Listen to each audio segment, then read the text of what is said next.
The Trump administration has exercised its powers to block one of the world's top universities from being able to enroll international students. We're taking you live right now to the U.S., and that is where President Trump is speaking right now at a Make America Healthy Again event. Let's listen in. Healthy again, and today the commission officially delivers its first report on childhood health. Here are just some of the alarming findings, and they really are alarming. It's unbelievable, terrible. More than 40% of American children now have at least one chronic health condition. Since the 1970s, rates of childhood cancer have soared in many cases by nearly 50%, 50%. Well, in the 1960s, less than 5% of the children were obese. Now over 20% are obese. A few decades ago, think of this one. This is, to me, the one that gets me every time, and it seems to be getting worse. Just a few decades ago, 1 in 10,000 children had autism. Today, it's 1 in 31. Last time I heard the number is 1 in 34, right? Now it's 1 in 31. There's something wrong, and we will not stop until we defeat the chronic disease epidemic in America. We're going to get it done. For the first time ever, this report examines some of the root causes that many believe are making our children sicker and our population sicker, I guess. It just doesn't stop with the children. It's our population also, such as the ultra-processed foods, over-medicalization and over-prescription and widespread exposure to potentially toxic chemicals.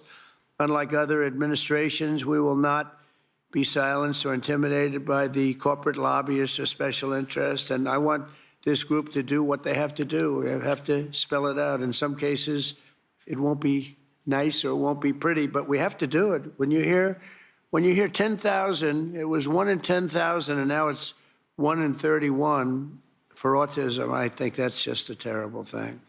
It has to be something on the outside. It has to be artificially induced, has to be. And will not allow our public health system to be captured by the very industries it's supposed to oversee. So we're demanding the answers. The public is demanding the answers, and that's why we're here. Already we're phasing out 8 of the most common artificial food dyes.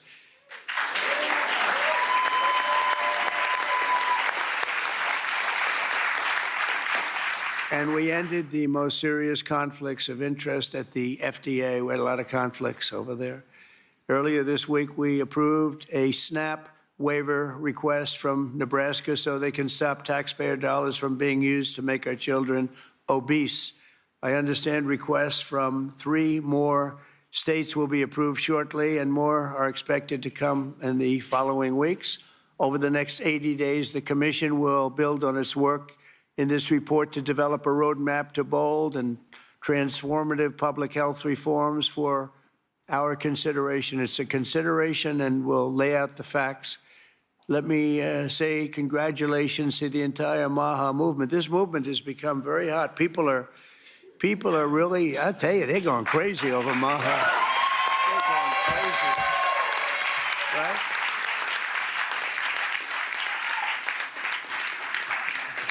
And I look forward to continuing the historic progress. And I will say this whole group, this whole table, they're very, I use a word that's because it's a beautiful word, actually. The Democrats took it and they used it instead of the word liberal. They used the word progressive. And normally I'd say you're very progressive, meaning you're far. They're not progressive. You are progressive. They shouldn't be allowed to use that word. And and so therefore I'm not going to use it to describe you, but you are far forward thinkers. You're amazing thinkers, and we appreciate having you. It's this tremendous talent around this table, the most respected people anywhere in the world, actually. And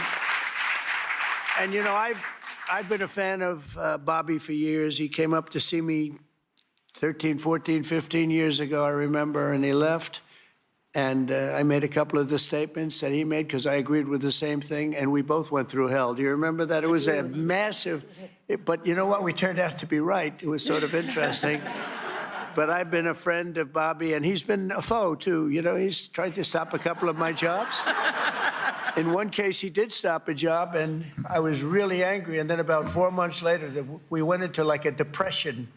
and I saved a hell of a lot of money by the fact that you stopped me. You're welcome. So I never minded. I always said, thank you very much for stopping that big job I was going to do.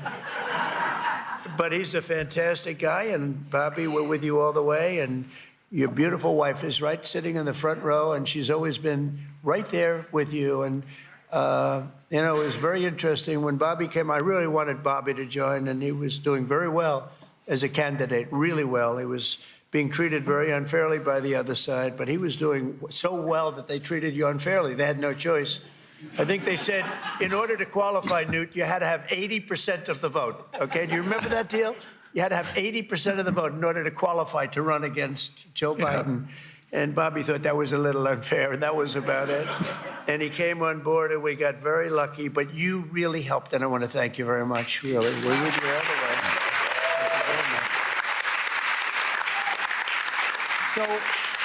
So Bobby, if you'd say, give him your thoughts, please. Well, thank you very much, Mr. President. And I do want to say something, because I get a lot of credit for steering this administration toward the MAHA movement. But I joined the campaign in August. I joined President Trump in August and became, went from independent to his campaign. That was a scene in Washington, D.C. this hour where the U.S. President Donald Trump was speaking at what he calls a Make America Healthy Again event. We'll bring in our correspondent, Shihab Rattansi, who's joining us from Washington, D.C. So just talk us through what we heard and what was the takeaway message from all of that. One of the reasons why this is going to be so interesting, this campaign to MAHA, Make America Healthy Again, along with Make America Great Again, MAGA, is it's going to be a really interesting case study in the rhetoric of the administration versus the reality. You have Robert F. Kennedy Jr. then. He's just published a report from his MAHA Commission, which is elucidating the healthcare problems, the health issues of America's young. And they're things which, on all sides of the political spectrum, people actually agree on. Ultra-processed foods, exposure to chemicals, lack of exercise, overprescription of drugs. These are real problems, and they're having real-world health effects, negative health effects on young people. What's happening, though, he's released this report. He's saying he's not going to actually release some kind of agenda to address these issues for another 100 days. And in the meantime, in a classic Washington fashion, the people who are responsible for ultra-processed foods, overprescription of drugs, toxins in our air, are spending a fortune in Congress, on Capitol Hill, and just generally in lobbying the Trump administration, as they've traditionally done with both Republican and Democratic administrations, to ensure that nothing is really done. They rely on they're the ones who are peddling all this stuff, and they're enormously influential. Big agriculture, big pharma, big pharmaceutical, and big food.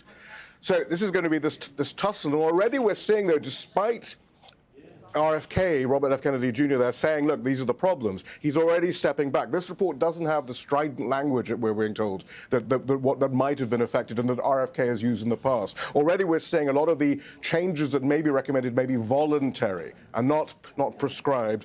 And in fact, even as they're talking about improving the health care of the young, the big, beautiful bill that was passed this morning in the House, the main budgetary taxation proposal from the Trump administration, is slashing health care for the poorest in society. So these are the contradictions which come to the surface when we talk about the Trump administration making America healthy again. Okay, thank you so much. Shihab Rattansi reporting from Washington, D.C.